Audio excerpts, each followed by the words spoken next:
Hey, it's Matt, your average gamer, and for this one, we're going to be doing the top 5 intelligence builds, or at least the top 5 intelligence builds, in my opinion. We're going to go over each individual one, and the first one here we're going to start with is Moonveil. I normally put Moonveil on my top list, not really, but I know a lot of you guys are still on New Game, and if you're still on New Game, Moonveil is definitely in the top 5.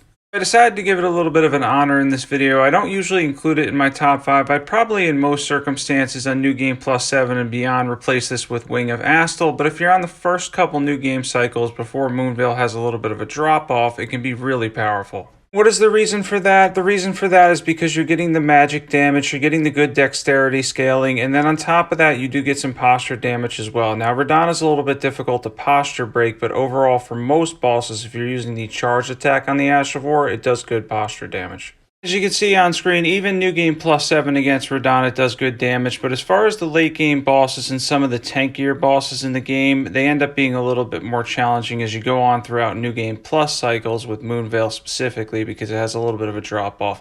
But for your first new game, it's incredibly powerful. For equipment, we have Moonveil plus 9, preferably plus 10. Any staff will do with this build and setup. We have the Spellblade set on because it'll boost the Magic Ash of War, Shard of Alexander, Ritual Swords Talisman, Magic Scorpion Charm, Dragon Crest Great Shield Talisman, the Magic tier, and then you can throw in something like the Faith or Defense tier, preferably the Faith tier if you want to do some buffs. Let's get into stats. For this video, I did things a little bit differently since my mage is at level 200. I decided to put the level 200 stats up, and then after that, I'm going to be putting the 150 stats up. But the heavy emphasis here for this entire build is on dexterity and your intelligence stat to make the most out of Moonveil. So for the 150 stats that you're going to see on screen here, it's the same basic concept. You want to go as high as possible with dexterity, intelligence. Make sure you have a good amount of vigor and endurance as well. And next up here is number 4, we have Death's Poker. Death's Poker is incredibly powerful. You're going to see on screen here on New Game Plus 7, even though this is the first Draconic Tree Sentinel, the amount of damage he takes is insane. With just 2 uses of the Ash of War, he goes down, his entire HP bar disappears. Death's Poker is a lot of fun, isn't it? It's a little bit on the slow side, but the amount of magic and frost damage it can do, it has an incredibly high cap for damage, and with just a couple simple buffs, it absolutely destroys. Let's get into equipment. For equipment, we have Death's Poker plus 10. Any staff will do with this build as well. Terra Magica boosts this by a lot. We have the Spellblade set on. Same setup as Moonveil with Shard of Alexander, Ritual Swords Talisman, Magic Scorpion Charm, Dragon Crest Great Shield Talisman, and then we have the Magic tier, and then you can use the Faith tier to get in your buffs as well and get really good damage. Yeah, by the way, I'm saying Faith tier for the people that are staying at 150 because it'll help you get there. If not, I was using the HP regeneration one because that helps with Ritual Swords Talisman, as does Blessing's Boon and such, because you can stay at full HP easier and get the damage buff from it. I mentioned this on my channel before, but despite its descaling, it does not matter. It's basically a B or even higher on the Ash of War, so you want to go heavy in your intelligence stat. This is the only one I didn't have exact 150 stats for, but generally speaking, you want to go for the minimum, which is like 17 dex and around, I don't know, 15 strength or something, and then go as high as you possibly can intelligence because the Ash of War scales purely with your intelligence stat. And next up is the Moonlight Greatsword. No, but really, we're not in Dark Souls here, so we're going to be talking about the Darkmoon Greatsword in Elden Ring, which makes for a fantastic intelligence build because the Ash of War scales mainly, again, you guessed it, with your intelligence stat. It's incredibly FP friendly, and it does stance damage as well. Yeah, you get 30-something stance damage on that Ash of War, and again, the pure magic damage gives you the option to boost it with Terra Magica, the Magic Scorpion Charm, and to basically maintain your intelligence build without investing too much in your strength stat while still wielding a greatsword. By the way, a quick word real quick. I just want to state something at the end of this video. I actually have a question for you guys for the comment section, so definitely stick around for that. And if you're not subbed and you love overpowered PvE builds or constant Elden Ring content, definitely hit that sub button. You're not going to want to miss out. Let's get new equipment for this build. For equipment, we have the Darkmoon Greatsword plus 10 with that awesome FP friendly Ash of War. Any staff will do. You're going to want Terra Magica with this one. The Spellblade set will boost this as well. And then the Shard of Alexander, Ritual Swords Talisman, Magic Scorpion Charm, Godfrey Icon will boost this because it's charged. Then you want the Magic tier. If you're staying at 150, you can use the Faith tier, so you can use buffs like Hellish Shabriri and Golden Vow. Let's get into stats. You want, once again, high intelligence. You're going to need that minimum strength requirement of 16. If you're a really high level, you can invest in strength too to get a little bit from the physical damage on the weapon. But again, it scales mainly with intelligence. And for the 150 stats, Same basic concept. By the way, the Darkmoon Greatsword ranked number 3 for me, but yeah, you want to mainly get that 16 strength and then at least 60 intelligence, and then everything else is up to you. I'd recommend a minimum of 50 vigor though. And next up here at number 2 is Comet Azur. Comet Azur is really a staple for mages. It's incredibly powerful. It does a ridiculous amount of damage, and with the right build and setup for Comet Azur, you can absolutely obliterate the majority of bosses in Elden Ring.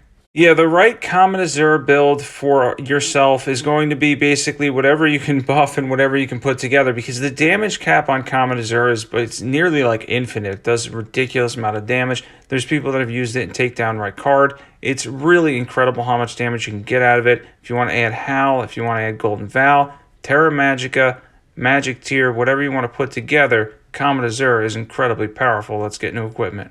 For the Comet Azur setup, I run at level 200 or even 150. I like Lucett's Staff and the Jellyfish Shield. The Spellblade set doesn't matter here. Graven Mask Talisman, Ritual Swords Talisman, Magic Scorpion Charm, Dragoncrest Great Shield Talisman, and then we have the Magic tier, and then you can use the Infinite FP tier to keep the beam going. Now for the level 200 stats, these are going to look similar because they're what I'm running most of the time, other than Moonveil, which was a little bit different. I had to respec. As far as everything else goes, the more intelligence you have for Comet Azur, the better. If you can get it to 80, you'll get even more damage out of it. So, as far as the 150 stats that I'm going to show on screen here in a second, Comet Azur is one of those things where if you can deal with a little bit less vigor and whatnot and endurance and all that, and you can get around 80 intelligence, as I mentioned, you're going to get massive damage and you can crush bosses before they even get to you in a lot of situations. So, the 150 stats, again, not too complicated there. And the last one was an obvious one that you've seen many times on my channel, but I have to put it here because it is so obvious, and that is the Night Comet build for Elden Ring. And Night Comet truly is one of the best builds there ever is and can make the game incredibly easy. Now, we did use Golden Vow and Hellish Brewery for a lot of this because why not? Why not add 40% more damage to whatever you're doing as a mage? And if you add Terra Magica, you're getting another 35% damage. But even with that said, the range on Night Comet is nearly unmatched. Enemies generally can't dodge it, and it does a ton of damage. Yeah, as far as the Fire Giant goes here, you're going to see in his first phase how much damage he's going to take from Night Comet. He takes a little less in the second phase depending on where you target and how good you are at targeting at his weak points. I wasn't too good in this instance for a second phase, but as far as his first phase goes, you can see the damage there. It's incredible, and the amount of range Night Comet has too. Even the Fire Giant here, he takes chunks of damage from Night Comet. And on to phase 2. Phase 2 for the Fire Giant here is going to be a little tougher trying to get his weak points as far as being able to hit them, but Night Comet has that range. We're going to be able to hit him off the start with some decent damage, and then he's going to end up rolling around a bit, but it's not going to matter too much because, again, you can do a lot of it from the safety of range while dishing out a ton of damage. Now, this only took, I think, one try. I'm not sure whether or not I got hit, and at the end here, I end up messing up, and I didn't target his weak points, which was my mistake as far as being able to hit him for a lot of damage. Generally speaking, you want to hit the eye or the hands, or even the head, I think maybe does more. But as far as where I was hitting at his back legs, but again, that's a little bit safer to go behind him and hit him from there, because you're going to have a lot more leeway as far as being able to run away when he rolls again and whatnot too, and to make sure that he doesn't crush you in the process. Yeah, he does put up a little fight at the end here, but it's not too much. As far as the fireballs, don't be afraid to bait them. You can bait them, have them explode near you, and then not have to worry about them too much, and then go back at the Fire Giant, and then at that point, towards the end, I was trying to go for his weak points, which was his eye and his hands. 64,000 HP is the amount he has on New Game Plus 7, so if you're under wondering and you're hitting him a whole bunch on New Game Plus 7 or New Game Plus and beyond, yeah, he does have a lot of HP. Him and Ricard tend to skyrocket in terms of HP.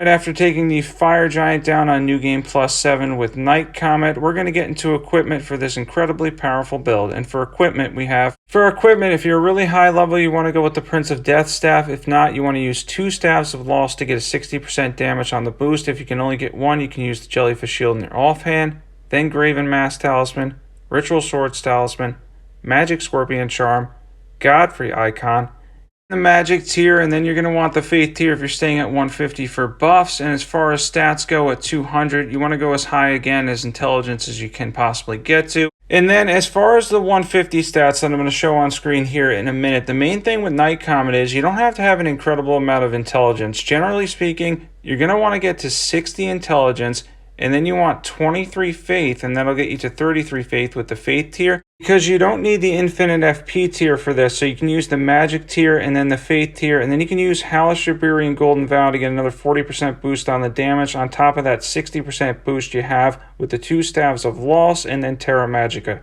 So for the question I had at the end, I need a little bit in the comment section from you guys. You've done a lot of build requests through Discord and everything, and I've been doing a really good job of getting those. But on YouTube, it's been stacking up a whole bunch. So I want to use this video to put your build requests right in the description below, and I'm going to do my best to get to them. So definitely be sure to do that. That way I have a video where I can just look at some of them, and if it's something you want turned into a video, definitely be sure to do that, because it's been really hard to keep track of the YouTube ones. If you're not on the Discord, definitely be sure to join that. And if you're not subbed and you love overpowered PvE builds, be sure to check out all the awesome builds that are on my channel. Thanks for watching, and as always, I will catch you guys there.